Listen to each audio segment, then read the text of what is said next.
That song always makes me smile, makes me laugh, as it has millions of theater goers for many, many years. Nonsense is indeed habit forming. Hi, I'm David Edwards, and this is Beyond the Green Room. This is our second installment on David Edwards' Musical Theater Archives of Beyond the Green Room, which is a weekly brunch time forum to discuss all things theater with some wonderfully talented professionals I have waiting in my virtual green room today. And one of them is the creator of the Nonsense series of musicals. Everyone knows who he is, but I think you'll be surprised at a lot of the other things that he's done in his career and his life. So we're so excited to have him on Beyond the Green Room. Please welcome my first guest, Dan Goggin. Hello, everybody. Hello, the eternally youthful Dan Goggin. You know, one of the things I said about all three of my guests today is that immediately upon asking, they said yes. I didn't even get the question out, but they were so happy to be here. So let me bring on my second guest, who I think you know very well, Dan. She's been in several Nonsense incarnations. She's a very funny lady. I worked with her off-Broadway and in a couple of other projects. And I looking at her credits, she has this distinction of having done, well, musicals that have some of the wackiest names I've ever heard of. And they include, let's see, The Barty Bunch, Morning Becomes Ridiculous, Neurosis, and something that you might be interested in, Dan, if you're not already knowledgeable about this, a popical. It sounds related to Nonsense in some way. And she's a regular actress on the series What Would You Do? Please welcome in Susan Jacks. Oh my God. When we go full screen with you, you got to bring that up because okay, great. Okay. How are you, darling? It's so great to see your smiling faces. I'm good. This is Mary Margaret. This is Mary Margaret, which is like this total creation out of, oh God, that's a long story. But it was Popesicle, by the way. Popesicle. Yes, and like something to eat. I know, right? Well, it was a crazy fringe show of a few years ago, but it was a lot of fun. It was marvelous. We all sweated our tuchuses off. We all played cardinals who wanted to, were trying to become the next pope. I played a very shy Australian cardinal, and Rachel Koloff played, she was brilliant. And she played, she had a Castilian accent and she had a pronounced limp and she was wearing a fat suit. It was that kind of show. And it's Barty the kind of show that a good Jewish girl like you should be involved. I know. I play married Jews and cranky nuns. That is, and also I have done tiny movie roles, one of which was a cranky nun in the movie The Chaperone. I saw that. You did? I did indeed. The subject matter was very intriguing to me. I had to rewind it a couple of times to see you again because it was one of those roles. Yeah. We'll talk more about this in a second, but I want to bring on my third guest. Now, this lady and I work together as well, and she has done a lot of movie roles while she was in California, and since she came to New York, she seems to never be out of work. She's released her own CD, which we're going to talk about, and has had featured roles in the national tours of both Mary Poppins and Gentleman's Guide. And she's also one of the sweetest people I know, along with you two, Mary VanArsdel. Hi, everybody. Hello. It's so nice to meet you guys and see you again, David. Well, I'm so thankful that you all wanted to participate with this. This, as we say, as I reminded our audience last week, the Green Room is a place where theater artists wait before they make their next entrance. And we're all doing that right now. And I'm very lucky to have you on board. I think you all would be so busy right now with other projects that were it not for the time we're living in, you wouldn't be here. I wouldn't be here probably. But we're not only in the green room, but we want to keep the ghost light burning. The ghost light, for those of you who are not in the theater, both of you who are listening, is the bare bulb on the stick that we always keep lit on the stage when after the show is over at night. It keeps the theater ghosts happy and placated, and it keeps the dream alive that we will all be in the spotlight again very soon. So that's another theater term, in case you didn't know. I know most of our friends out there are theater professionals. We're all theater lovers, but want to make sure that you know what that means as well. So last week, I had a great time with my guests, and the way we started the conversation was to ask each one of you, because our memories may be different on this, how you and I first met. Mary, do you want to Yes. expound on that first? Yes, I remember it very well. I had just moved to New York after a long time in Los Angeles. It was 2008. I didn't know a soul except for my agents.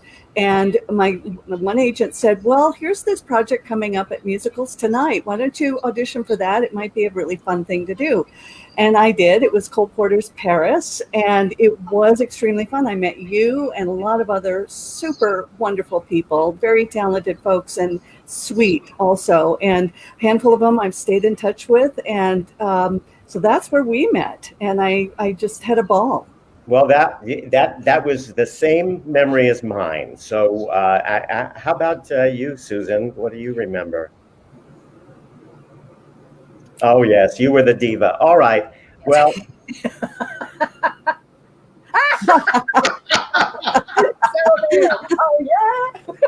So, yes. So it was in the off-Broadway production of Ionescopade, which I neglected to mention because yet another strange-sounding musical that is based on the plays and writings of Eugene Ionesco. And everybody in show business who was at the York Theater, and everybody in show business came to see it. Unfortunately, not too many other paying people did. That was it. But Dan Goggin was in the audience one night. I know that. He's always been very supportive of his family, and we had a great time doing it. But and we also, something like 3 years after the fact, we recorded a cast album. Yeah. Still on the shelf somewhere. So John Yap, if you're listening, let's get to release the Liberating an Escapade. I think it has to do. I think Chris McGovern told me that it had to do with rights questions and issues like that because of the written material. Yeah. That the estate is, I don't know, but I'm sure it was, dandy and fun. It was, as you might imagine, a rather abstruse musical, and to this day, that scene that we had where we were hiding under the bed, and then we keep talking, and it's the end of the world, and we're scared of people coming in, and then we finally emerge from under the bed, and then Sam Cohen walks down the center stairs with an umbrella and baby doll heads hanging from it. And to this day, I might have had some bad dreams about that scene, but I still cannot figure it out. And we all played a variety of crazy characters. I think my favorite character was the headless leader. Yes. That was one of the most effective sketches in the show, and very, very close to what Ionesco wrote. Yes, because he was quite political in his. What I remember, I can never erase from my mind the fact that the opening number, you played the bald soprano and were vocalizing. And I'm not sure what Nancy Anderson played, but she was out there singing. Something like a cat. A cat, yeah. Exactly. And I came out with a top hat and a green horn on the top of my hat, and was doing the rhinoceros thing, and mostly singing the immortal lyric, "Gur, gur, gur." Um, uh, and the reason why I'll never forget it is because opening night, Eli Wallach, who was in the original production of Rhinoceros, was sitting in the front row, and I was both excited and mortified that he was listening to me sing "Gur Gur Gur." But anyway, it was a great time, and last but certainly not least, I want to know if your remembrance of our first meeting is the same as mine, Danny. I think it's funny because somebody asked me that about somebody the other day. I said, geez, I don't know. And I said, I was telling one of our violinists, I said, it's terrible. You know, it's like, I don't remember what happened yesterday. And she said, no, honey, listen, you live in the moment. And this is what we're all striving for. And I said, oh, so this is a good thing. And I think it must have been Meshuggah, right? Yes. Yes. And I don't know I don't remember. Did you come and audition? Because very often somebody just calls us up and says, oh, we have a friend who can do it. And we'll say, okay, come do it. Well, that's actually what happened. You were so gracious. I think it was I know it was the Westchester Broadway Theater production. Right. And Lisa, I've done a lot of shows out there. I think 12 or 13 shows. When either, I believe maybe Eddie Mecca was not able to do it. No, Eddie was later. Okay. Well, yeah. Someone who had a bit of renown, more than me, was in the running to do it and was not able. And Lisa Tiso out at Westchester recommended me, and you were so gracious. You said, oh, I love you already. We talked on the phone, and when I came to your apartment, we both said, I feel like I've known you for years already. And that was so lovely. And what people who have not worked with Danny don't realize is he's one of the sweetest and most generous people I've ever worked with. And Susan is giving us the high sign on that.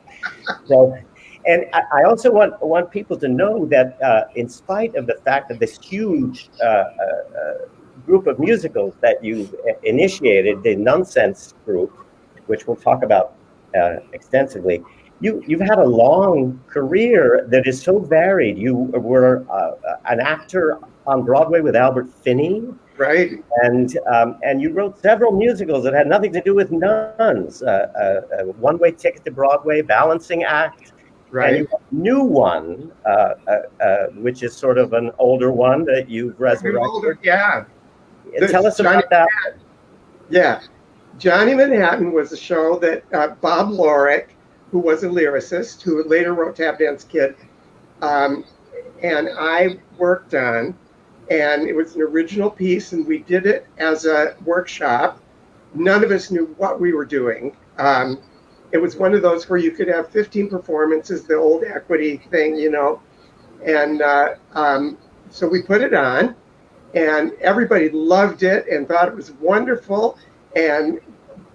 But we didn't know what to do with it, and we didn't have connections or anything, and it just kind of faded in the distance. We got asked to do some industrial shows, and those shows, for people who don't know, they're where you write songs about products for trade shows, and they pay very well. And it just kind of faded in the distance.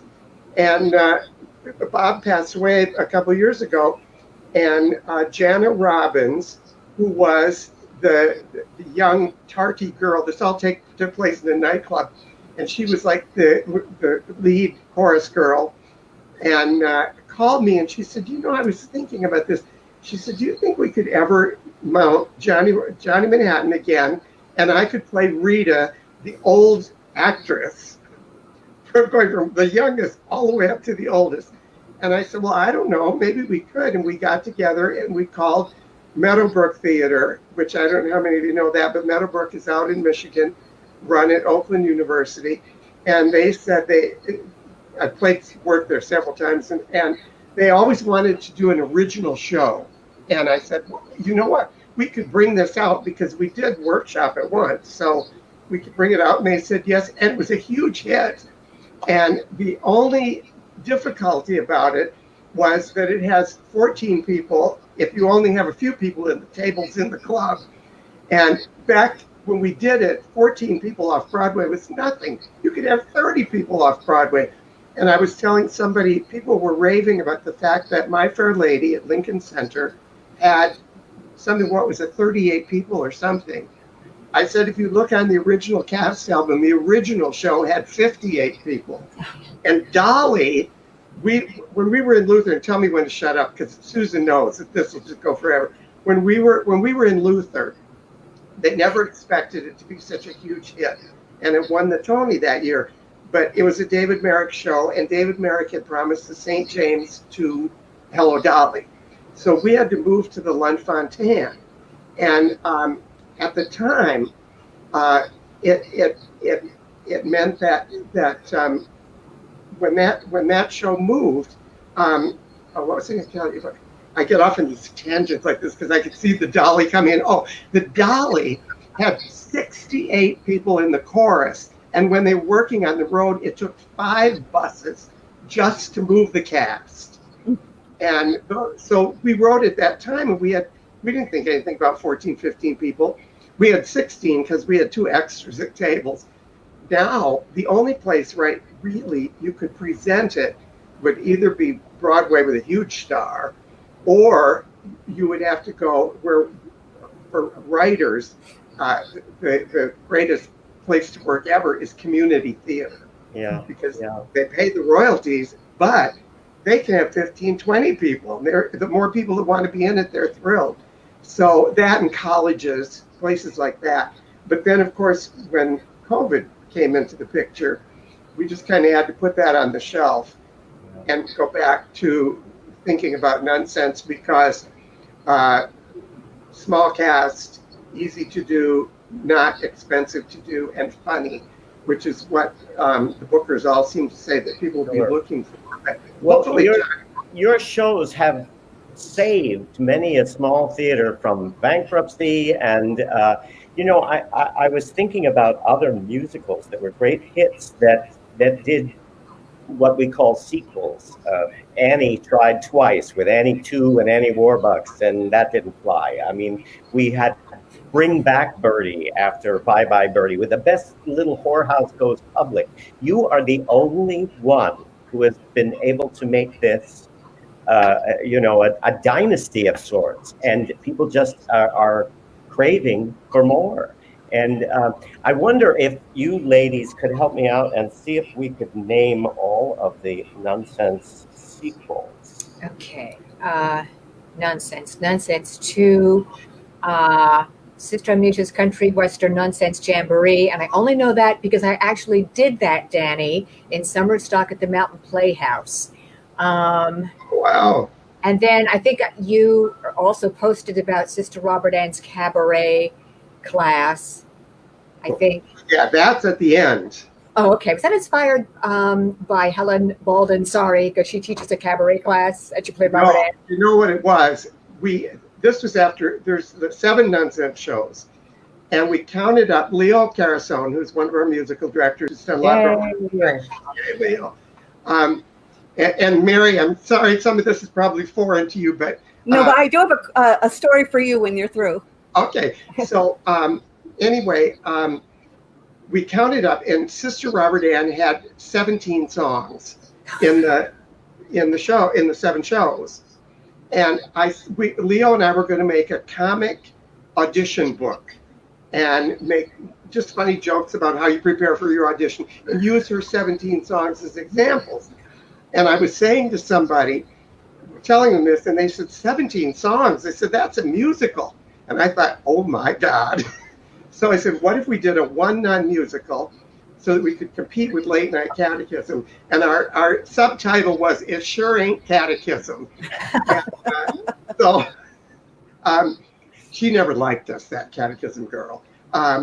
Anyway, so we put it together as a show, and people loved it. And then all of a sudden now we're getting these calls, 1 nun and a pianist, and Equity is now opening up some where you just have 1 actor and there's not a lot of interaction. I said the interaction with the audience could be easily handled. If she had a prize, you could have a collection basket, with the long handle, and she could just put it out to the people. And then there's the point where she comes to have them dance on stage. But that's easy to put 3 people 6 feet apart.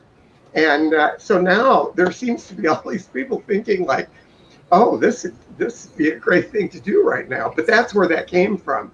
And they were all her songs. And then somebody looked at it and they said, who's going to do this? She has 7 11 o'clock numbers in this show. So you do have to have some stamina, but people have done it and they seem to really have a good time. But that's it just points to the fact that you reinvent and are so industrious, and you kept the theater going. You're gonna be a magic bullet for a bunch of other theaters during this.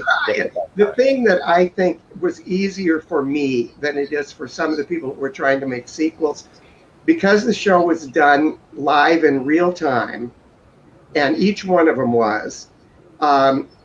It made it easier to say, be like I Love Lucy or something, where what did they do next week? What did they do the week after that? And there's actually a thread that I have where you can tell why the next show came, why the next one all the way. So that it made it like, as some critics have said, the nice critics said, that the show it's like coming back to see old friends, entertain you again with something new. So that's why I really think it worked for me, because of the way the first one was structured. Well, I think, those other sequels tried to do the same thing, but you were the only one who was successful. And I do know, because you clued me in on the secret to how it all follows. Yeah.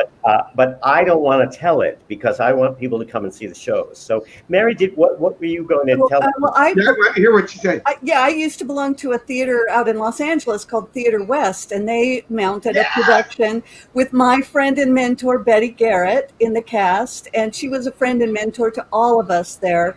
And I understand you wrote some specialty material for her for that? What happened? Betty and I became best friends. Oh, yes, she was amazing. Most wonderful lady. And the way that all started, we were going to do the 20th anniversary All-Star National Tour, which we did. And it had in it Kay Ballard, Lee Merriweather, lovely, Georgia Engel, Mimi Hines, and Darlene Love. Wow. Well, Lee was one of those people. She wanted to be totally prepared, and so she asked the rep cast in Betty's theater, and Betty put the theater together just for people who were, having free time and stuff and wanted to work in front of an audience. Keep their theater skills up while they were doing film and TV. And so Lee asked the cast to learn the show. So, and I don't think they had the staging and all that, but to learn the show, and then that would help her to learn her part before she came to rehearsal. So then, after the tour was done, Lee talked to Betty and said, well, I think these girls work so hard, we should put the show on and do it at Theater West.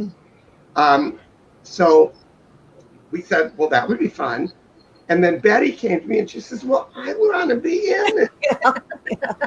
And at that time, Betty was what she must have been close to 90, right? I think, because she's been on a while, but. So we sounded just like her there, Danny. You sounded just like her voice when you said, "I want to be in it." Yeah. She was famous for film, but she was a theater baby from deep down in her soul. She came to life.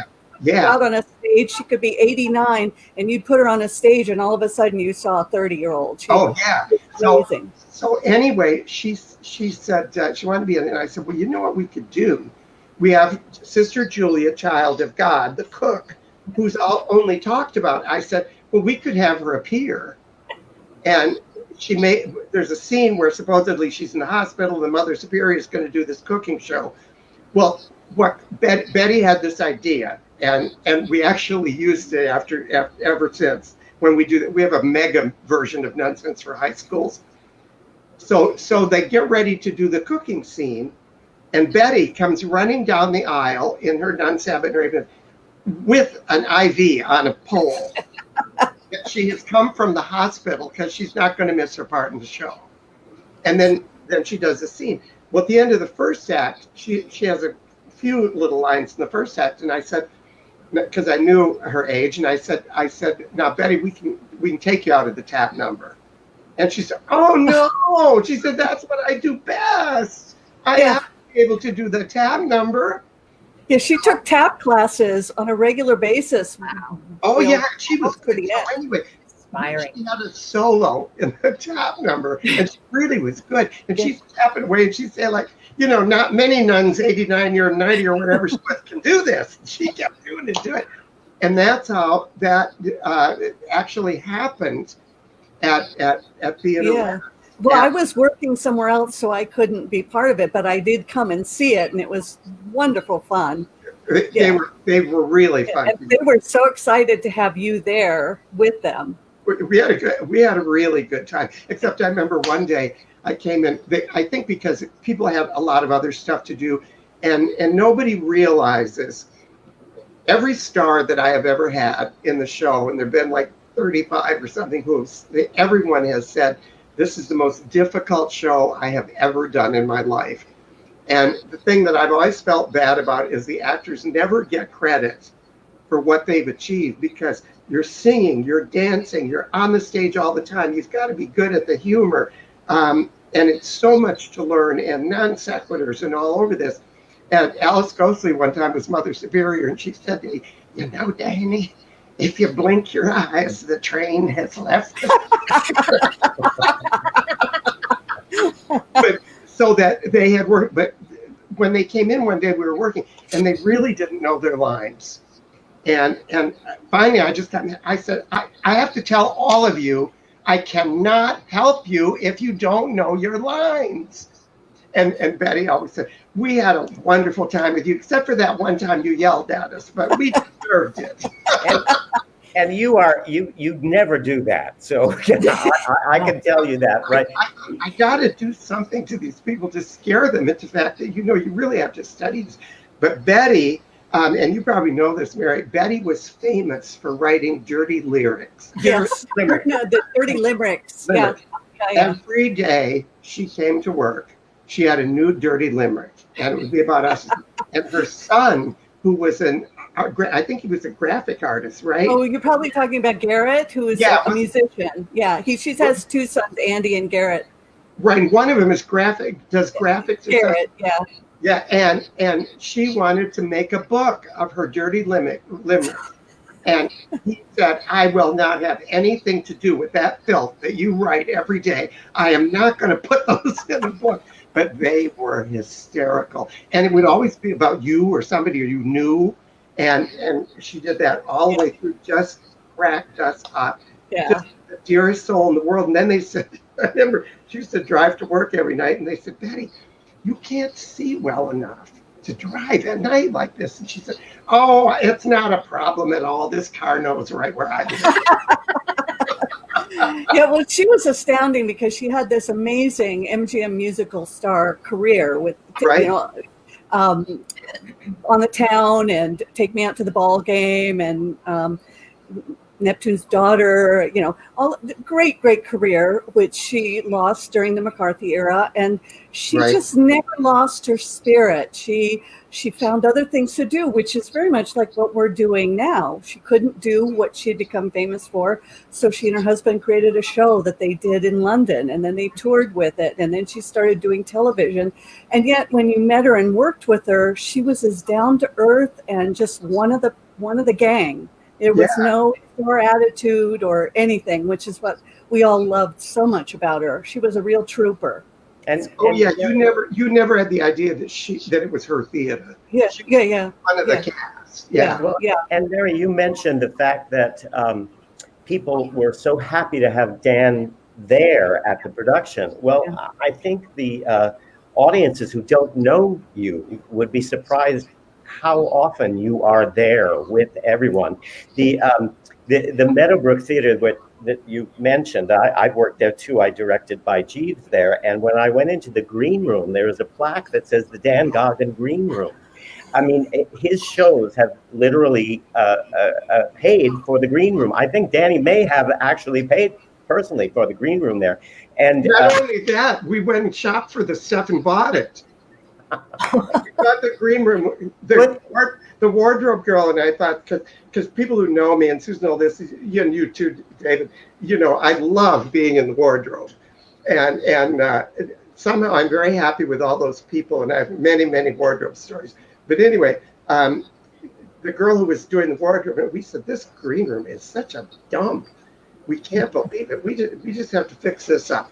And by then I had become great friends. We'd done many, many shows at Meadowbrook, and the people who run it are people who work there 24 hours a day to keep it going, and they're the ones that hold the tent up during the hurricane, So we went out and we went to Jennifer Convertibles because we had to buy 2 couches, and we went in and we started looking at prices and thought, oh my God, we can't afford this.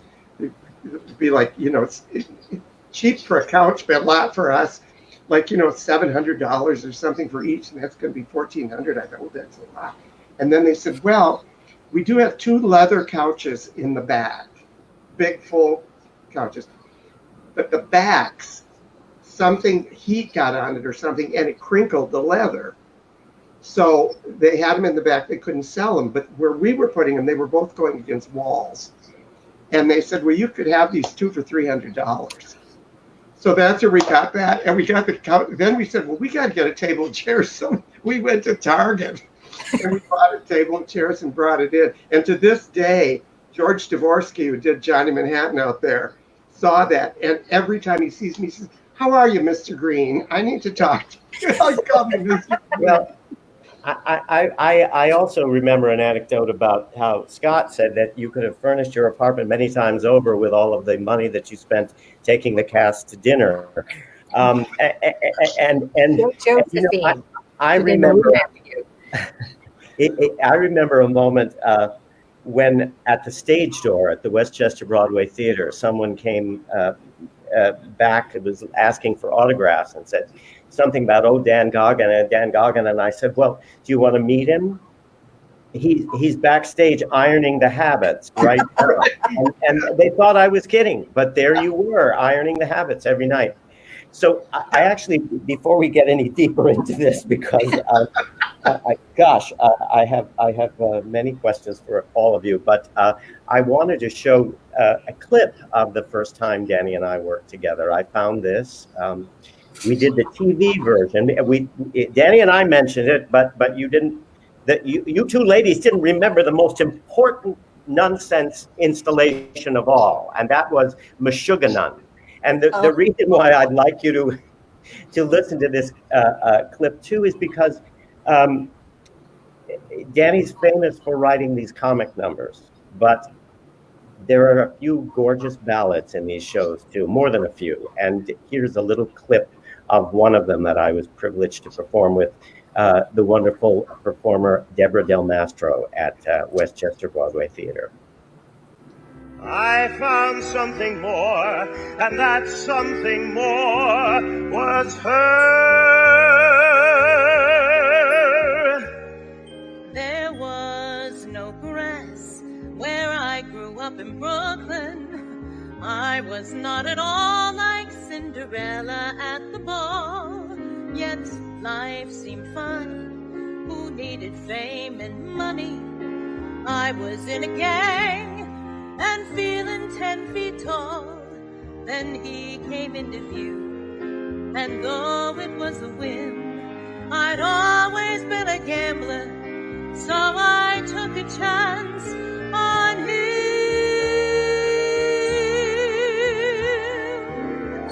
I've never known a love like this before.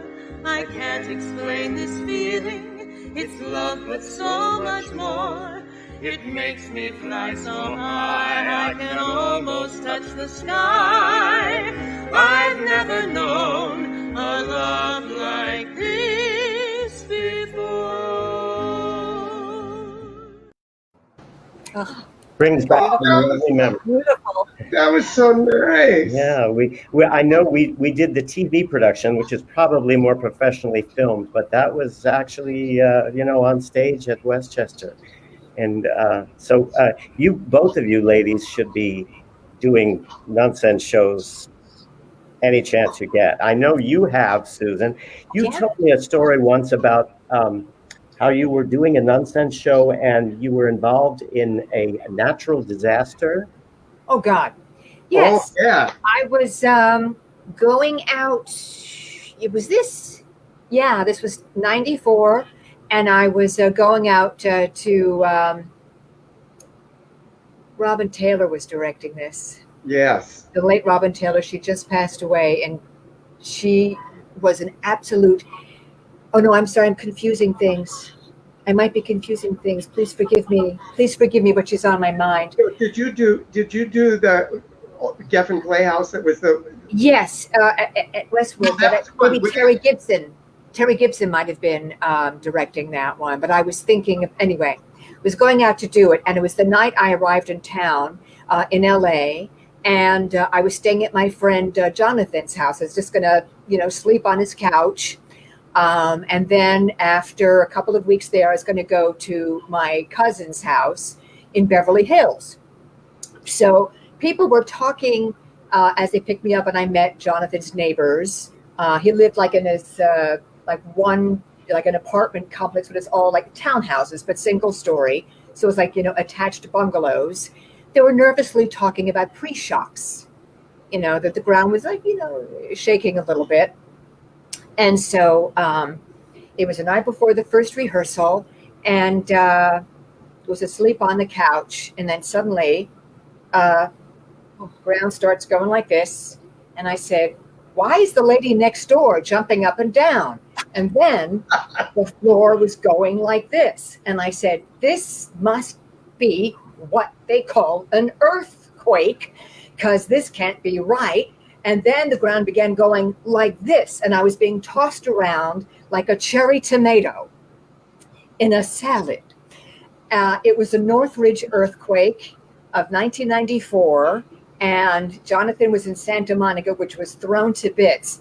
After things calmed down, he had a bookshelf with a loudspeaker on top that keeled over, and the loudspeaker hit me in the eye.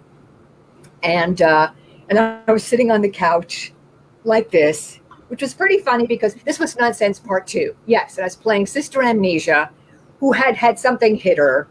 Oh, that's true. In the head. So there I was, and it was extremely scary.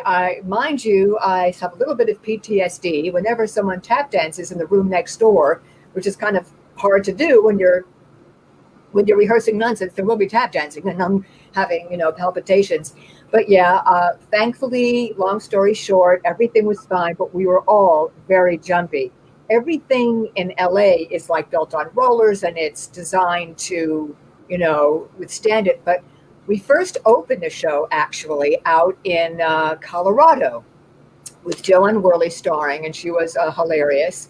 And I remember we were in the dressing rooms out there putting on our makeup, and things aren't built they're built solidly in Colorado, but they're not prepared for earthquakes. So someone at some point, they lowered the loading dock garage door, and we were all, it was like a crash of it. Because we were still dealing with aftershocks. And then we went back. I moved directly into my cousin's house because she lived in Beverly Hills. Because I just couldn't deal with the aftershocks anymore in Santa Monica. And but there'd be aftershocks, and many was the time I'd feel an aftershock, and in the room that I was staying in, and I would like jump, just like be under the desk, cowering in fear. And everyone else was just dealing with it and just, laughing. But it was bad. And we would drive around and see all the destruction. And those poor people lost their lives in that apartment complex. And now, whenever I hear about an earthquake, I still have a tattered T-shirt from, LA earthquake, 94, and I have a friend who got buried. She got buried under 12 feet of rubble. And that fortunately, there was an oxygen pocket and she survived, but she, like you, she's got very bad post-traumatic stress. She must have terrible. My father died the day before, so I was in Seattle and I missed the whole thing. But I had a gigantic, heavy TV, and the earthquake threw the TV off of the stand and threw my I had friends who were looking out from my apartment, but the destruction, and you described it perfectly from what my friend said. It's like you're in a box that's being shaken really violently. It was, yeah. Were earthquakes what prompted you to move to New York, Mary? Or No, actually what prompted me to move to New York was the theaters were closing. I had been doing television, and then there was a downturn and casting directors were quitting the business. And so my contacts were drying up. And a friend of mine, I was doing a concert of Mystery of Edwin Drood. We were doing an encore type concert, and I was doing Princess Pupper, and he tapped me on the shoulder. He said, "Mary, you're at the top of your game. If you don't move to New York now, you're always going to regret it." And it was hard because I had a very comfortable life there. I had a dog. I had a house with a backyard. I had a lot of friends, and I sublet my house. I got people to take care of my dog. I left all of my belongings and all my friends, and I came to New York and rented a furnished room to test the waters. And that's really what drove me, was that things were starting to dry up. And there's very little paying theater work out in Los Angeles, and it's a real crying shame because there's a lot of talent out there. But that's what drove me to You are great musical theater talent too, and that there's even less there. I mean, we have it here. You mentioned a venue like Musicals Tonight that has resurrected so many shows. I wanted to ask you about Gentleman's Guide, because that's a show that I just adored in New York. And in spite of all the wonderful reviews, I thought, oh boy, this doesn't have a chance at running with all the other mega musicals around. And the fact that it was in a style that was not exactly, the pop operetta type, or the British mega musical, or even a show like The Producers or Book of Mormon. It was an uphill climb, and kind of the champagne of Broadway musicals at that time. And they forged away. But you did a national tour, and I was wondering, how did it fare on the tour? Was it? I think they were unsure, so we weren't on a full production contract. We were on a tiered production contract. And some cities we did extraordinarily well, because I think the selling point was that it was so cleverly staged and it was riotously funny. And I think that translated all around the country. Oddly enough, one of the places we did really well was Las Vegas. We sold out, I think, every show. They have a beautiful performing arts center, the Smith Performing Arts Center. And we did very well in Las Vegas, but we had shorter stays. A lot of runs were just for a week. We did play, I think we were 6 weeks in Los Angeles at the Amundsen, which was much shorter. I think I was there 3 months with Mary Poppins. So, the runs were a little bit shorter, but we had very smart producers and they knew how to market it well. Some places it didn't sell as well. There were occasionally audience members who didn't get into it, but for the most part, I think audiences all around the country really loved it. And I think some people were surprised at that it did do that well. I think it ran for 2 years on Broadway. And then, as new shows came in, it had run its course on Broadway. But I saw the show 4 times on Broadway and loved it so much. And the fact that I got to originate Shingle, and Jane Carr, who originated Miss Shingle on Broadway, is a good friend of mine. We did Mary Poppins together. So the fact that I got to step into her shoes was, oh, that's swell. Loads of fun. Did Kristen Mengelcook do this tour? Yeah, Kristen. She's a doll. And we had done another show together. We had done a production of Gypsy at the Lawrence Welk Dinner Theater, and she'd been one of the young girls, and I was Mama Rose, and she remembered me, and I had, stupidly not remembered her because she didn't stay with the whole run. But yeah, she's a brilliantly talented actress. She did Meshuggah with me out at did she? Oh my God. and I directed it as well. Yeah, I think it's interesting, the curse of not having a name show is so difficult now. In the old days, people would go see anything if it, check that's it out. true. And when I went, particularly because Jennifer Smith was in the Oh yes. and Jennifer and I are friends, and I just thought, this is the best thing I've ever seen. Yeah. Well, And- Jennifer came and joined us on the road. She was taking over for somebody. And then in St. Louis, during the beginning of our second year, I slipped and fell and broke my ankle during the show off stage. And she had to jump into my costume and step in and finish the show because she was covering for me. And then she played it for 3 months while I was recovering from surgery. But yeah. We were having a meeting. Concord, for people who don't know, Concord Theatricals has bought up every licensing company except MTI. So, and I don't know if do you know this, David, that Concord Theatricals now owns Samuel French, Thomas Whitmark, all of Andrew Lloyd Webber's stuff, the Rodgers and Hammerstein catalog, and Boozy and Ox. It's all there. So the first time I got introduced to the people who were going to work on nonsense shows, they took me to meet the marketing person, and it was Imogen Lloyd Webber, Andrew Lloyd Webber's daughter. And I'm going like, well, you're having a meeting one day with several people, and Imogen is sitting across from me. By then, we'd become pretty good friends, and they all seem to be great nonsense fans, as somebody said, because you make them money. And, but anyway, we're talking like this, and I said, we were talking about how difficult it was. They were talking about selling the prom, that tourists and all that hadn't heard of the prom and how wonderful it was. And I said, it's a terrible curse, because if you do a new show, unless you have Hugh Jackman and Cher, nobody's going to come. So I said I had friends who came to New York. They were going to do Les Mis in a community theater. And they wanted to see Les Mis on Broadway. So they came to see Les Mis, and they were staying in my apartment. And the next day, they could go to one more show. And they said, we think we'll go to Phantom. And I'm sitting across from Jill. I said, you have to go see Gentleman's Guide. No, because there's nobody, we don't know anybody in it, and we've never heard of it, and we don't want to go that. I said, you're going to Gentleman's Guide. I said, nobody should go to Phantom. You just lost your Andrew Lloyd Webber connection. Somebody said, as somebody said, and you are no longer with Concord.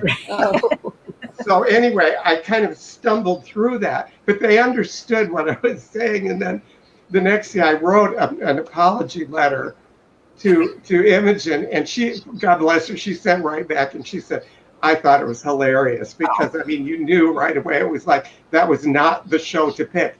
But I was trying to say, but the funny thing was, since these guys were staying in my apartment, I said, no, you are going to see Gentleman's Guide. Well, So that's what they need is somebody like you. After that, I said, oh my God, we never had so much good. We had more fun than we had at Les Mis.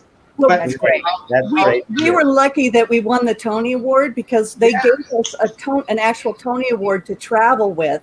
And every time we did press, we brought out the Tony. And so we all got to be on TV with the Tony Award. And so they were pushing that a lot to get audiences. And Steven stuck with that. He struggled 10 years to get that show on. Mm-hmm. Wow. Yep. Yeah. And Robert. I just thought it was incredible. Great success story.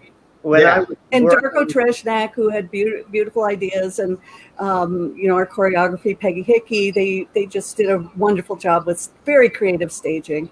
I was ecstatic for Peggy. I had met her with Chris Domingo when we did Music Man, and Jennifer Smith was in that too, and that went on for her actually. We did a Music Man at Jiva, and that show was amazing. What a cast with Kristen and Jennifer and John Bolton. Not that John Bolton with the mustache. We know John Bolton very well. We love our John Bolton. I hope he's going to be on the show soon. Oh, God. Oh, yeah. He was one of the first people that said yes. But like so many people, not to bring up a sad subject because we're all having so much good time, he has temporarily moved out of the city because there's no work right now. So he's in the country, enjoying the country life. He has a country home and subletting his apartment. So we're all keeping our fingers crossed. But I'm hoping to get him on the show. When I was out at Westchester Broadway the last time too, Bill Stutler, who was the producer out there, as I mentioned, I'd done so many shows out there. He said that show about the murderer And he was referring to Gentleman's Guide. He says, I would do, there's only one person that I could think of to do that show out here. Of course, he was talking about a dream role for me was, all of the Asquith family. And I thought he was going to offer me a job then and there. And he said, but my audiences won't buy it. They won't come to see it. So what he needs out there is somebody like Dan Goggin to go out and say, you will produce. You must do this. Mary and Susan and David in the cast. And bring Mary's Tony. Yes. Yeah. And you know what else? It's so frustrating, especially, as a writer trying to get a show on, is that the level of star that they need each year goes up like this, and it's like it's like somebody said, well, get Beth Level to do something we were doing. I said, nobody knows Beth Level. Nobody knows some of these really Uta Hagen, famous actresses like that in the days. You couldn't send them out, and yet, Cindy Williams, who's a great friend, and we're doing one of the nonsenses with her. She said, why don't you get Cindy, or why don't you get Beth to do the Robert Ann show? I said they won't come. I said they're coming for Cindy Williams because they know Laverne and Shirley. Yeah. And that's what they want.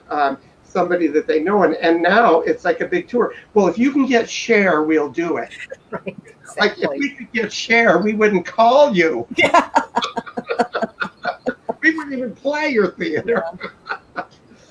So it's you've managed to get names and talented people who have done your shows over the years, which is no small feat. But it's the old. I don't know if you're Golden Girls fans, but they're always coming up with an outlandish name of a show they went to see, like Dick Butkus and Pal Joey, or Jamie Farr in the Cane Mutiny Court Martial.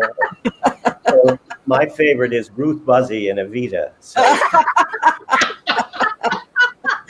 And David, she probably did it somewhere. Oh, well, people don't realize she was on Broadway in Sweet Charity, and she must have done one of your shows. Has she done one of your shows, Ruth Buzzy? I don't know, because here's another example where television has ruined everything. The money that you can make on television. Mm-hmm. People don't want to go out. We were offering, when we did that All-Star tour, it was $10,000 a week, luxury. You were a week in every city. They all decided they wanted to travel on the luxury bus. They each had their own recliner thing, and there were bunks and everything else. And it was a $210,000 contract for 21 weeks. You would be amazed how many said, $10,000 a week, is that all? We're not, and like Sandy Duncan said, I'll go for 25. And she said, the reason I'm saying that is because I really don't want to go on the road, but if you pay me 25, I can't say no. But like I say, so many people are so used to, they'll go on a guest spot and get $10,000 for a night, Well, and the rest of us lunch pail actors will work just to get credits for our health insurance. Exactly. And, we'll work for $200 a week if we can make the for those of you who are not in Actors Equity and don't depend on that for your health insurance. What happens with the membership right now in Actors Equity is that we work a certain amount of weeks and then get a certain amount of health insurance. So we have to accrue those weeks before we're able to get the health insurance. And because of us all being out of work right now, it's very difficult to accrue any weeks. So the urgency of getting back to work is tantamount for all of us. We all want to go back to work, but we want to go back to work safely. So that's I want to. We're getting towards a place in our broadcast where we do a little intermission. During the intermission, we play a little music, and you'll see a ticker along the bottom with a quiz question. And what we will do is open that quiz question to anyone who happens to be watching. And if somebody doesn't come in with the answer, I will turn the quiz question over to the three of you. And if nobody gets it, then I'll open my big yap and I'll tell you what the answer is. But I wanted to, for the intermission, I wanted to let everyone know that Mary has recorded a wonderful CD. Let me get the name right here, which I've been listening to. It's When at Night I Go to Sleep. And it's a beautiful collection of lullabies for children and adults. And so we have a sort of as a collector of cast recordings, I had to have this in my library. And because you played the Bird Woman, you sang this lovely song. Now you're going to sing it solo, which you in the show would have shared it with Mary Poppins, but we get to hear you solo sing this famous song. And this song always made me cry when I was a kid. So I'm sure and it was that called Disney's favorite song of all. Was really, yeah, really. Richard Sherman told us a whole story about how he would be called into Walt's office to play that song because it was his favorite. Wow. Well, I can't wait to hear it. we're going to share that with you now. So what we're going to do is take our little intermission. It will last just as long as Mary's song will last, and you'll see the ticker down below with the quiz question. So if you couldn't care less about the quiz question, because let's face it, guys, there's no prize. It's just looking at us for another few minutes after we come back, which it has to be prize enough right now. But enjoy the music, think about the quiz question, and do what I'm going to do and refill my glass, my beverage for this this brunch time discussion. Oh, I hope there's gin in that. Oh, I know what that is. Show us that. We had I don't even remember what the context was, but there was a bit in Ian Escapade with flower pots that we brought. This world is run. Pots. Yes. Can you make that out, Danny? This world is run by idiots. Never truer. Well, never truer. Thank you for sharing that. I'm glad. I'll sign off for intermission. The Beast will sign off, and the Diva will sign off, and Danny. You didn't tell us to bring signs. Yeah, I know. You don't need a sign. Everybody knows who you are. I didn't get the memo. All right, so let's listen to this beautiful song by Mary VanArsdel.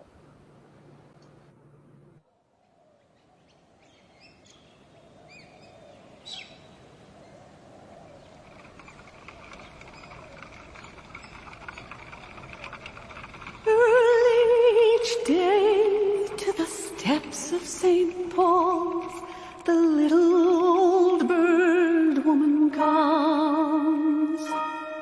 In her own special way, to the people she calls. Doesn't get much better than that. Beautiful. Thank you. Well, I have to give a shout out to my orchestrator and musical director, Ron Abel, who worked with me very closely on the album and did all the orchestrations. He didn't even write them out. He just did them off the top of his head. He's a real genius. So, yeah, it was a labor of love honoring the birth of my niece. And I just picked some of my favorite songs from musicals and opera and film music. And it was great fun to do. It was 20 years ago that I did that.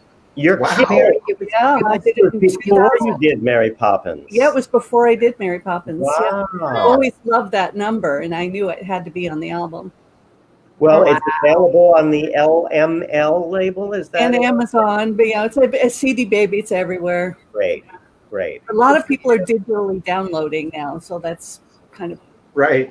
I know it. I have a CD out, and I look. I have boxes and boxes of physical CDs. Nobody wants them, but they download them, and that's great. That's great. That's very much environmentally friendly, and what we do. So we have a DVD of Meshuggah and Danny has a DVD of every show that's been done. Wow.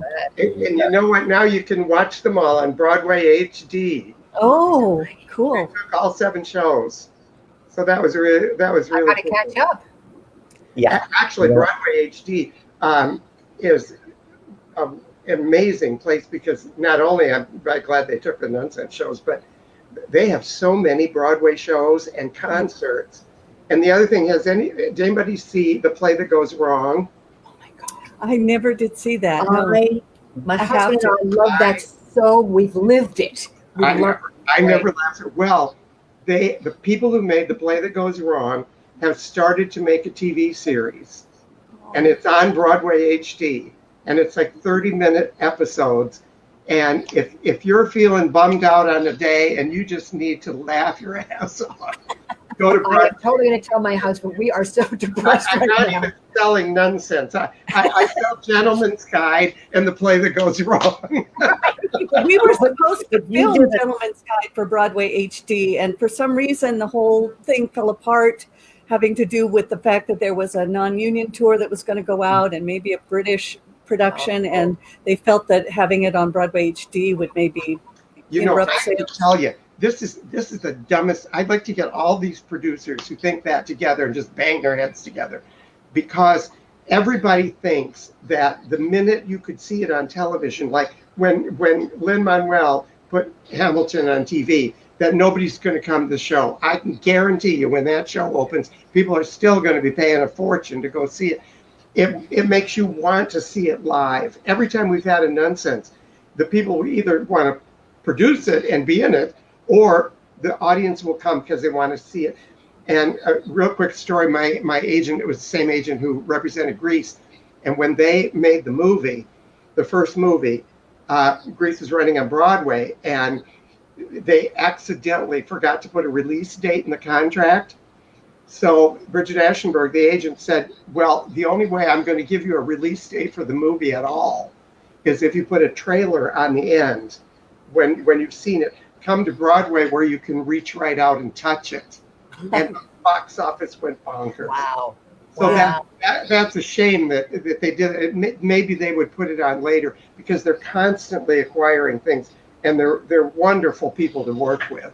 Well, I think Hamilton is proving that theory that really it's not going to cut into ticket sales. It could potentially expand them. It absolutely like these and especially like when ABC does their annual, like Jesus Christ Superstar with that gigantic cast, people are going to say, oh my God, I want to see it again, but live, because it was so exciting as it was. Right. And encourage. And those productions are just, as good as they can be. They're not live theater. No, they're not.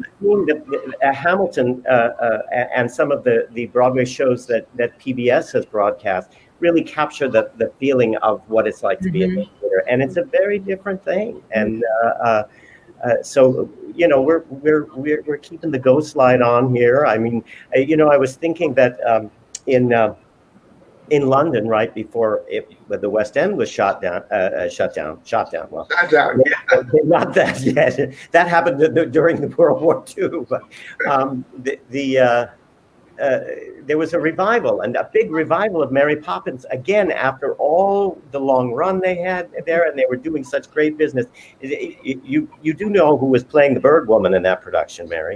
Oh, I did know one time. Oh, yes, Petula Clark. A little bit of stunt casting, and she's up for an Olivier Award for it. So, I'm not surprised. And Susan, it made me laugh too. I saw one of your credits was that you, in a production of Dr. Dolittle, you played Polynesia, and yes. So when they did that in Europe, they had a tape of Julie Andrews playing the voice, but I suppose you had to be there live every night. Yes, I did, and Tom.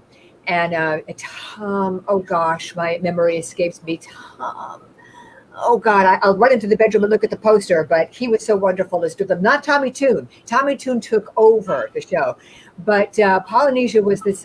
It was an amazingly challenging thing because I had this giant costume on. I also had to fly, but also all of the animals had puppet souls. So I also had a parrot puppet on my arm. Mary, you would have killed in this role. You would have been great. if you could handle the puppet, the flying, and everything else.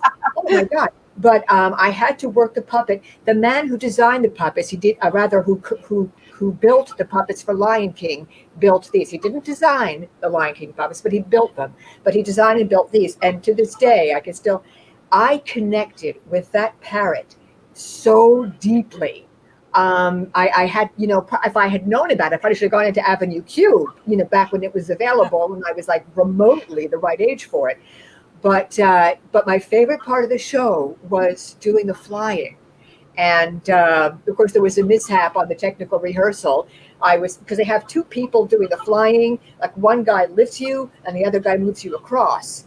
And this was the flag I had been brought in at the last minute, so he wasn't quite sure of the cueing. So I'm there with the puppet, and all of a sudden I'm being dragged off the stage, and then back on, and I'm heading right for the easy chair, Dr. Doolittle's easy chair, which was aiming straight for my ribs, and suddenly the lift guy goes, "Wah!" and lifts me right up, and I only banged my ankle. But many was the time as we were loading into each show. At Mary, as you know, these things are often like once a week. So every week there's a new load in, and I'm part of the load in. You got to load the broad up, and and I would hit many a lighting tower as I was being tested on and tested and sound checked. So yes, I played. Braver than I, Gunga Din. I wouldn't be. I've done 2 Peter Pans, and luckily I was Captain Hook, and I did not have to fly. I was terrified of that. Yeah,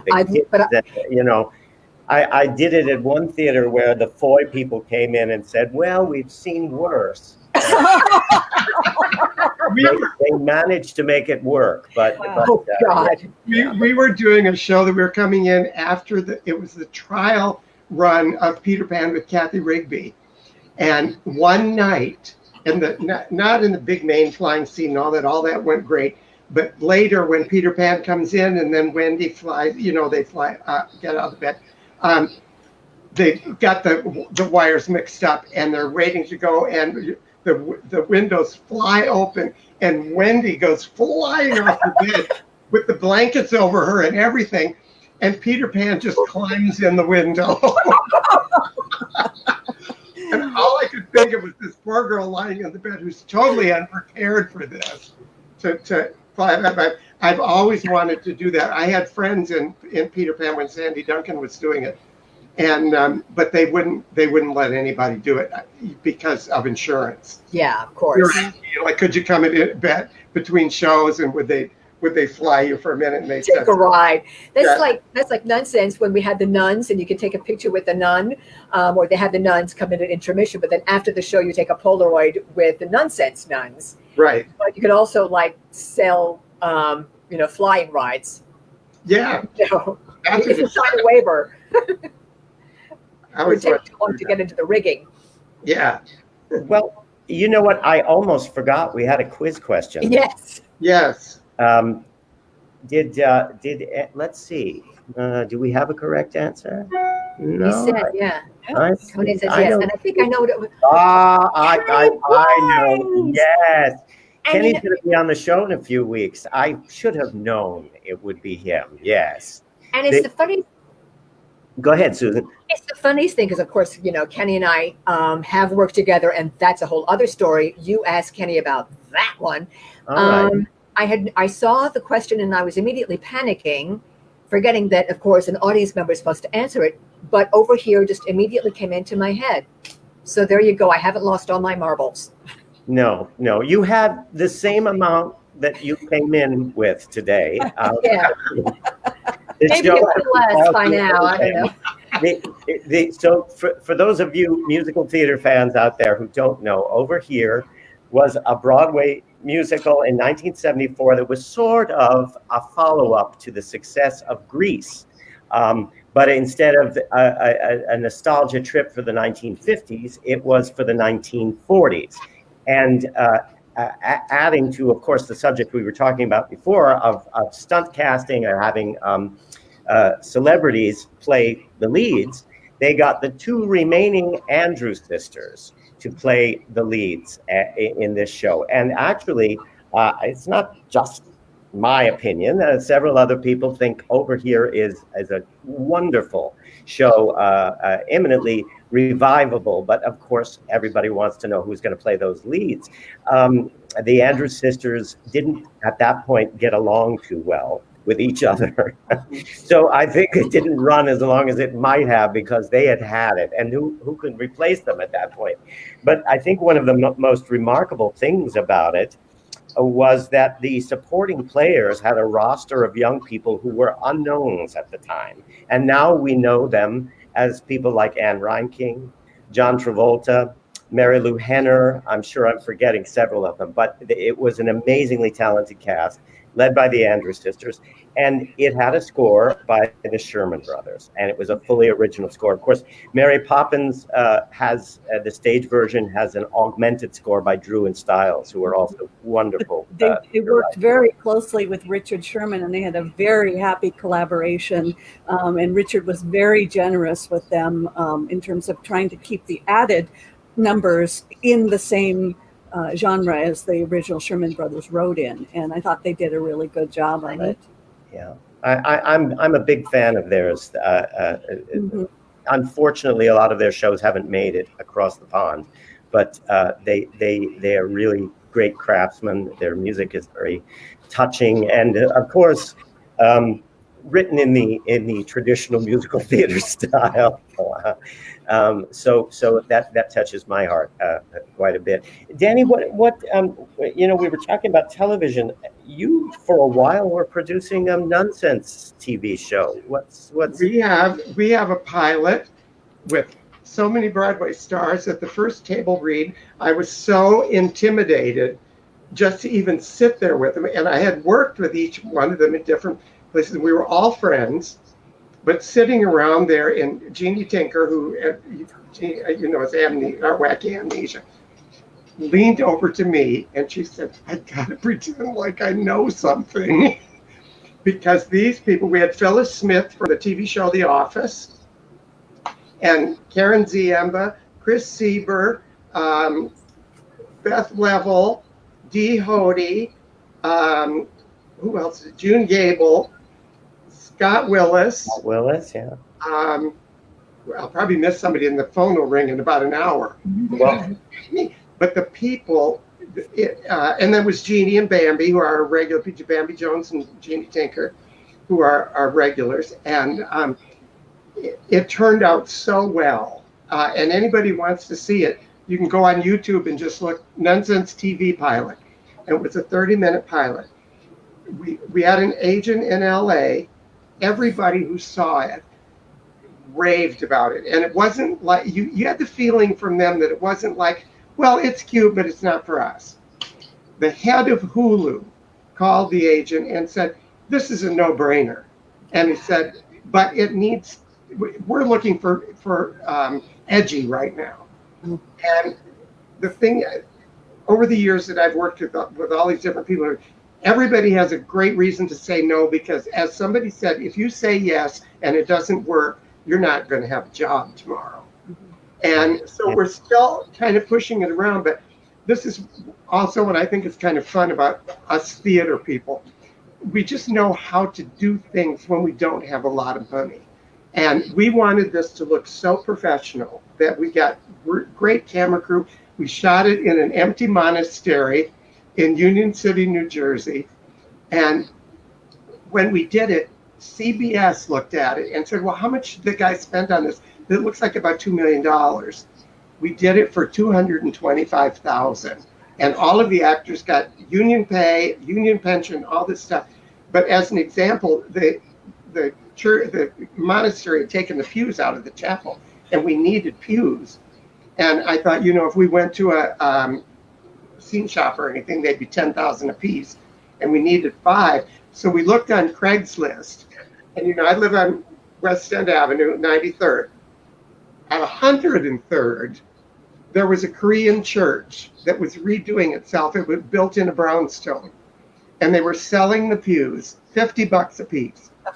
We got 5 pews and the front board for $250. We rented a van and put them in and took them over, and everything was like that. So that's how we were able to do it. And the other thing was funny, which I think is great tribute to you guys who actually do it on the stage now. The script supervisor was a woman who had done many, many movies, but she read the script and she said, "This is so funny."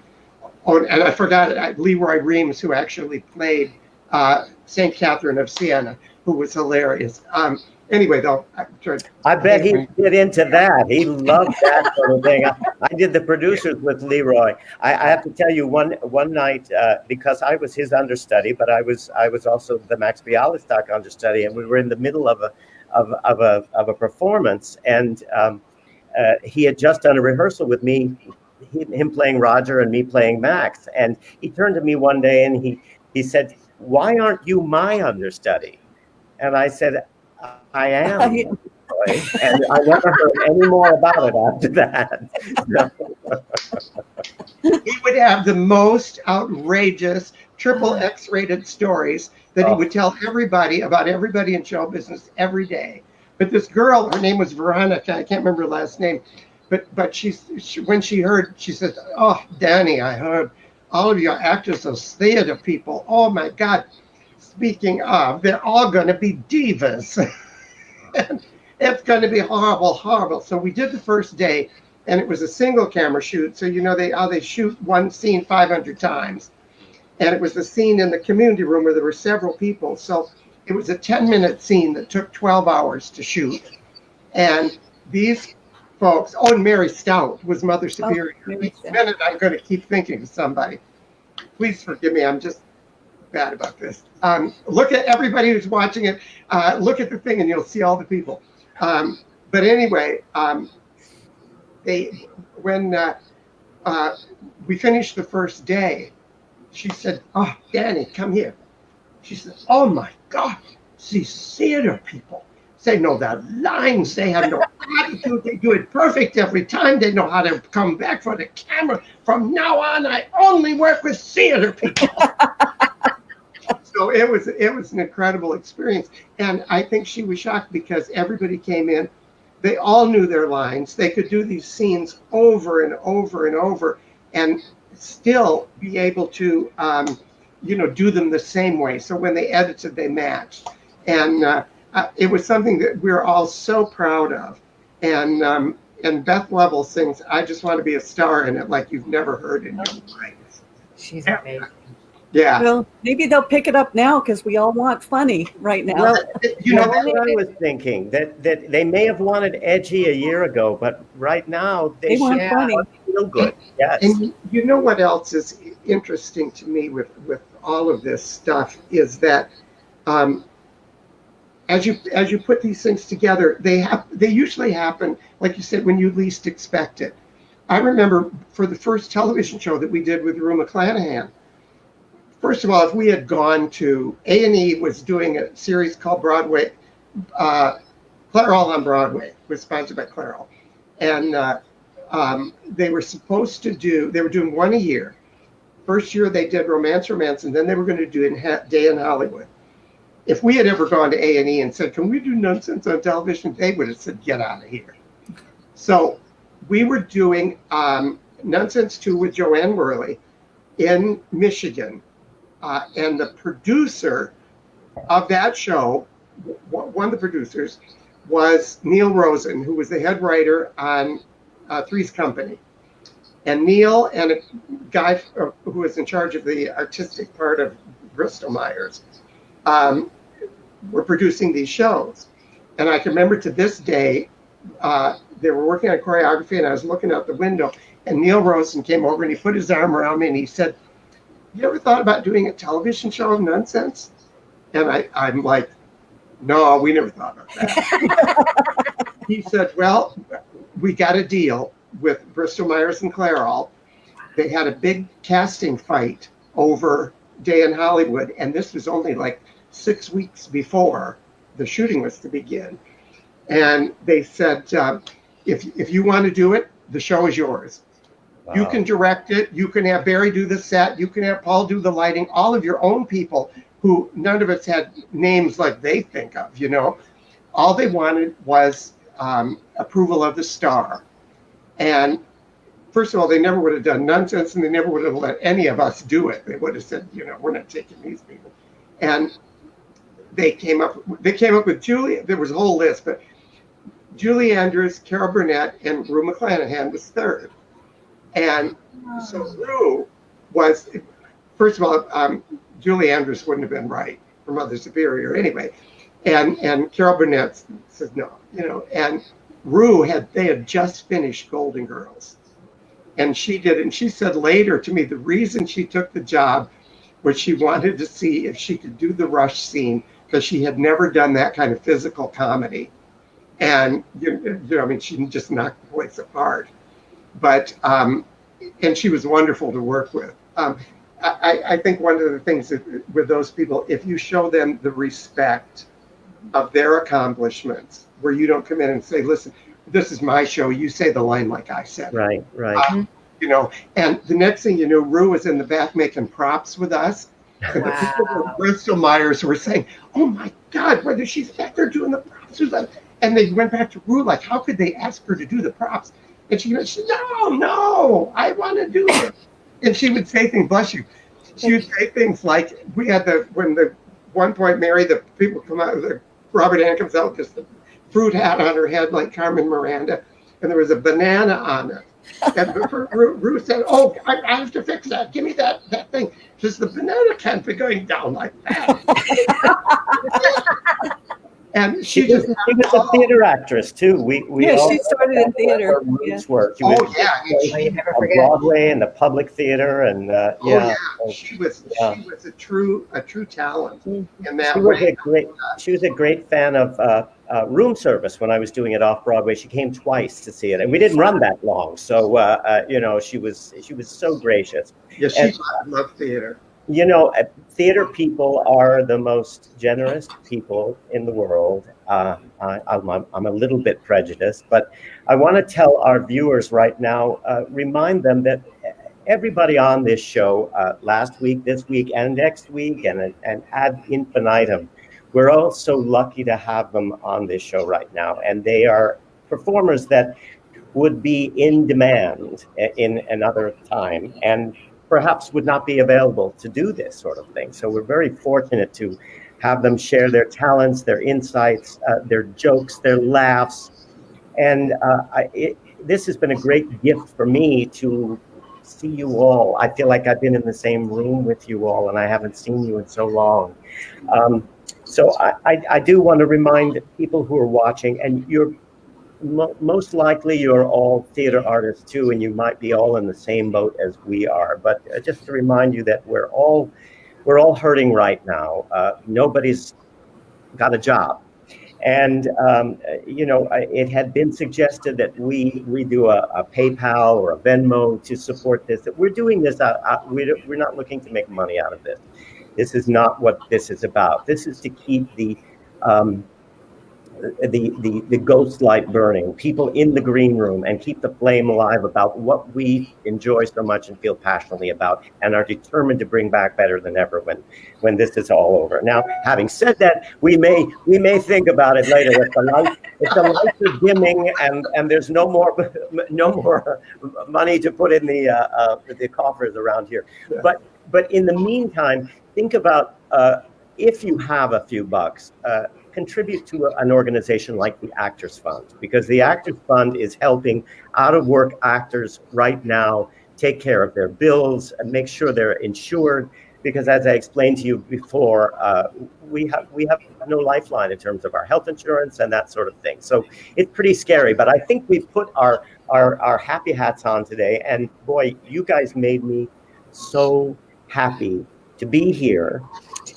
We received over 800 likes this week on the page. Wow. So I hope some small fraction of those people tuned in today. I want to remind people that have seen our show that you can see last week's show and this one streaming on Musical Theater Archives. Look for the icon that says Beyond the Green Room. Press the little arrow and you can see the whole show, last week's and this week's after we're done here. So keep joining us. We have some exciting guests next week, which I believe the ticker will show. There they are. Director Pam Hunt, artistic director of the York Theater, Jim Morgan, who is also a scenic designer, a jack of all trades, and the wonderful actress and writer Cheryl Stern. They're all old friends of mine, and we'll have a great time next week too. Yeah. So, in keeping with the theme that Susan Jacks has had some very unusual names of the shows that she's been in off-Broadway. The one I did not mention was a show called Neurosis. There's a snappy little tune that we're going to play off today called the Meet the Parents Tango, featuring Susan Jacks.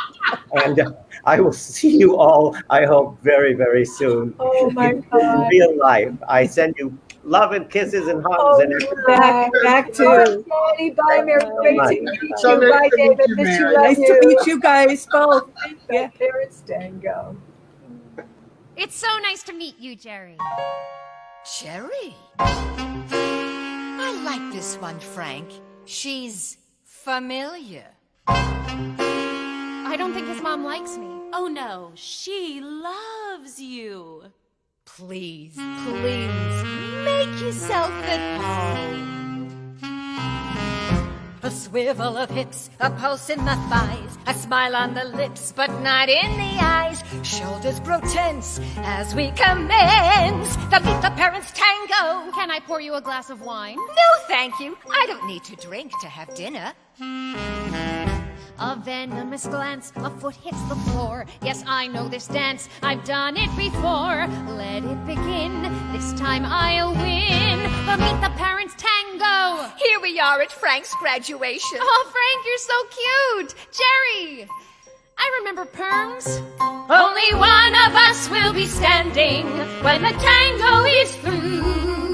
So have a marvelous landing, 'cause it won't be you. Napkins, spoons, And don't forget knives.